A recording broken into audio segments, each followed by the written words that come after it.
So it's an oxymoron, layoffs. Here, let's talk about layoffs. KPMG, AllState and Goldman Sachs, big layoffs. KPMG laid off 1,400 employees. Its latest firm in professional services industry has reduced headcount because of coronavirus pandemic. AllState, one of U.S. largest insurers, says plans to lay off 3,800 employees. The layoff represents about 8% of insurance, approximately 46,000 employees. So 46,000, 3,800 is going to be gone. Of the job cuts, about 1,000 are tied to the company's pandemic-related fund to policyholders. Allstate Chief Executive Thomas Wilson said in an interview. Goldman Sachs, Bloomberg News, which first reported about the layoffs, said the bank was looking to cut 400 jobs, roughly 1% of its workforce, citing people familiar with the matter. And in Disney, 28,000 people have been let go. Walt Disney has announced it will lay off 28,000 people at their theme parks. The layoff applied to domestic employees, of which about 67% are part-time. So what do you think is going on there?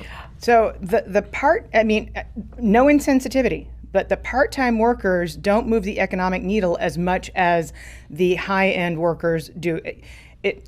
The problem that we're seeing, we got fresh layoff data this morning from Challenger Gray that they track aggregate layoff announcements throughout the country. 2.1 million layoffs announced so far this year, and that is higher than any year in U.S. history, including 2001 was the prior high. The problem that they're seeing, the problem that I'm seeing, is that layoffs are going up the income ladder. The top two quintiles, the top 40% of earners in America account for 61% of spending. Can you say that one more time? The top two quintiles, the top 40% of earners in America who make the most account for 61% of consumption. And our economy is consumption driven. It's two-thirds consumption. If you want to think about it differently, they account for 42% of US GDP.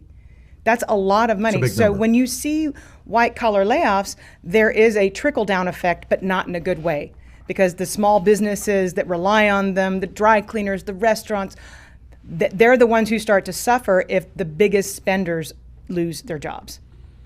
What's your solution, Danielle? You're an economist. What's going on here? Is it more stimulus? What is it? Yes, on more stimulus, but for God's sake, get something out of it. At least the Chinese get something for their money. They've got high-speed rails. We've got potholes that would swallow a small car. Mm-hmm. We can't even agree.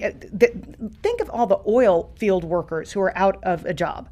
Their skills are transferable. They can repair the bridges. They can repair the tunnels. You can put them to work immediately. The Corps of Engineers has got trillions and trillions of dollars of repairs to do. Do job skill training. In Germany, they did job skill training starting after the financial crisis. They came in and they said, you know what? If they can't work in the old industry, then we're going to retrain them for the new industry. Their youth unemployment is in the single digits, unlike the rest of Europe, which is a cesspool of very high youth unemployment. Give people a way to make a living. People don't want to have money thrown at them, but we need a return on the investment for the money for the taxpayer money that's being spent. Otherwise, you're just going to put another Band-Aid on it, and business travel's not coming back anytime soon, and yet we're going to bail the airlines out again, ... And we're going to throw money at people to not work. That is not the way America was designed to be. People, they have integrity in their work ethic. So help them find a way to earn an income for their families, period. Pay them to work, not to stay home. Yes. Okay. Or train them if they don't have the adequate skills. Fine, whatever. What about infrastructure? You alluded to that initially. No, we easily have $4 trillion of infrastructure spending that we could tend to. And think about it. Think if you start repairing all the infrastructure around the country, you're shortening somebody's commute time in the future. You're making people's way of life a lot easier in the future. And you're also making sure that other countries like China that have built up world-class infrastructure aren't going to cook our goose one day.